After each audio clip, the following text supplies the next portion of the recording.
Yo la famille, bienvenue sur cette nouvelle vidéo de moonwatch.fr. Tissot a récemment dévoilé une nouvelle PRX, la PRX Digital. Et dans cette vidéo, on va voir un peu ce qu'elle propose. Et surtout, je vais vous proposer une alternative qui me paraît plus intéressante, que ce soit sur les fonctionnalités ou sur le tarif, à cette nouvelle Tissot PRX Digital. Allez, c'est parti!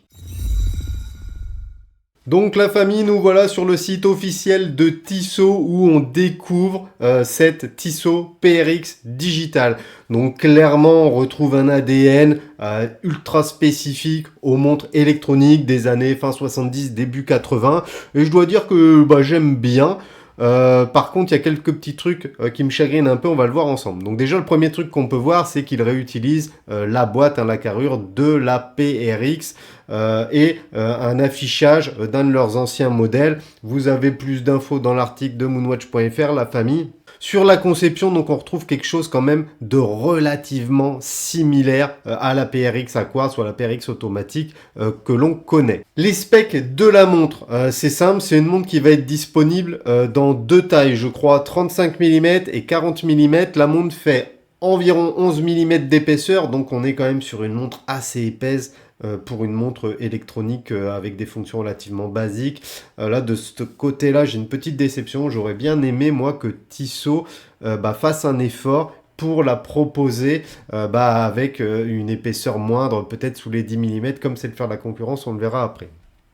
La boîte reste en acier inoxydable.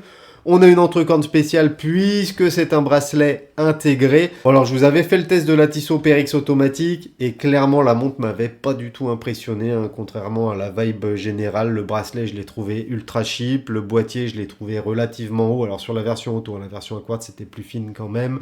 Bref, j'y avais pas du tout été séduit et en plus le calibre était carrément pas précis avec plus de 30 secondes de dérive journalière, ce qui n'était pas vraiment acceptable. Là, on n'aura pas ce problème-là. À l'intérieur, on va retrouver un mouvement à quartz qui était flagué en tant que DGT 2040. Bon, c'est un calibre à quartz suisse avec les fonctionnalités traditionnelles, on va dire, des montres électroniques, donc chrono, etc. Bon, rien de foufou de ce côté-là, les amis. Plusieurs déclinaisons sont proposées, notamment la cadran noir qui est ici mise en avant sur leur site. On a également une cadran grise qui est assez jolie, c'est encore plus vintage. Et enfin une gold qui est un petit peu plus chère et on en vient au prix puisque la montre est commercialisée 375 €, ce qui est ultra cher pour une montre digitale comme celle-là. C'est du Tissot, vous allez me dire, Tissot c'est pas foufou non plus, on va pas se mentir, il y a rien d'exceptionnel chez Tissot.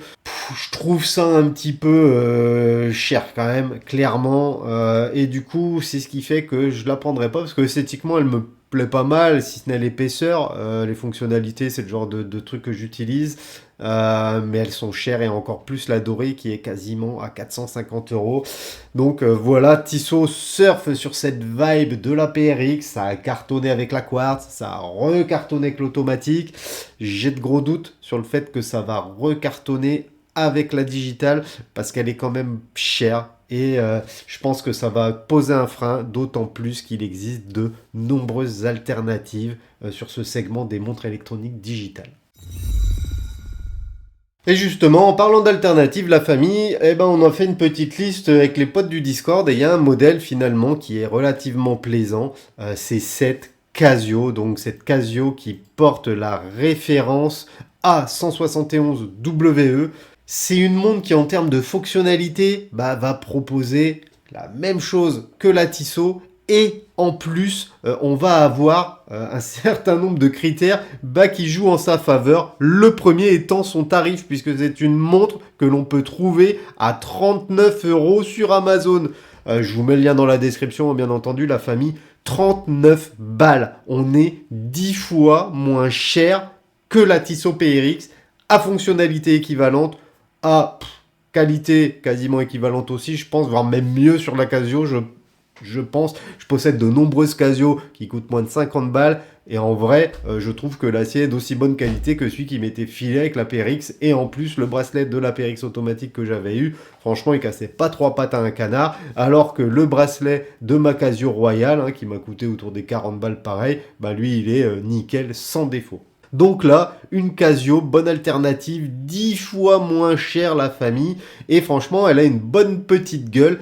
Et justement, cette esthétique, elle est embellie par le fait que la montre ne fait que 8 mm d'épaisseur. Oui, 8 mm, là où la Tissot en fait presque 11. On gagne donc 3 mm pour des fonctionnalités équivalentes, une montre qui coûte 10 fois moins cher et en plus une montre sur laquelle vous pouvez choisir différents types de bracelets. Alors on la trouve que sur bracelet acier, mais vous pouvez avoir le bracelet que je vous montre actuellement, vous pouvez avoir de la maille milanaise, il y a un autre bracelet un petit peu Oyster qui est disponible. Bref, vous pouvez faire la montre quasiment de vos rêves. Et on est sur 40 €. Et finalement, 40 €, est-ce que c'est pas le juste prix pour une montre électronique digitale? Une des références que je préfère chez Casio, c'est la 5600 ou la 5610 pour les suivantes. Pourquoi? Parce que c'est une montre avec beaucoup de fonctionnalités, à l'épreuve des chocs, full digital, et on la trouve aux alentours des 100 €. Et pourtant, on est sur de la technologie G-Shock, avec du multibande, du solaire, et elle coûte 100 €. Là, Tissot nous propose une montre avec un calibre, je vais pas dire bas de gamme, mais bon, c'est pas non plus la folie, quoi. La Casio nous propose une excellente alternative à 40 €. Et en plus, dernier point ultra important selon moi, c'est que Casio, c'est le plus grand spécialiste dans la fabrication de calibres de ce type, de modules électroniques. Casio, c'est le leader incontesté et incontestable de la montre électronique. Donc voilà la famille, ma petite vidéo sur cette nouvelle Tissot PRX Digital qui m'a pas vraiment convaincu, je la trouve jolie mais je la trouve trop chère, touche à sa fin. N'hésitez pas à me mettre en commentaire ce que vous en pensez, vous, de cette PRX Digital. Est-ce que vous allez craquer et lâcher quasiment 400 balles pour l'acquérir? Sinon, est-ce que vous avez bien kiffé cette petite Casio Digital comme alternative? Est-ce que vous auriez proposé d'autres choix d'alternatives pour cette Casio PRX Digital? Mettez-le moi en commentaire, bien évidemment, lâchez-moi un pouce, la famille. Pensez à vous abonner à notre petite vidéo et moi je vous dis à bientôt dans une prochaine vidéo. Tchuss la famille!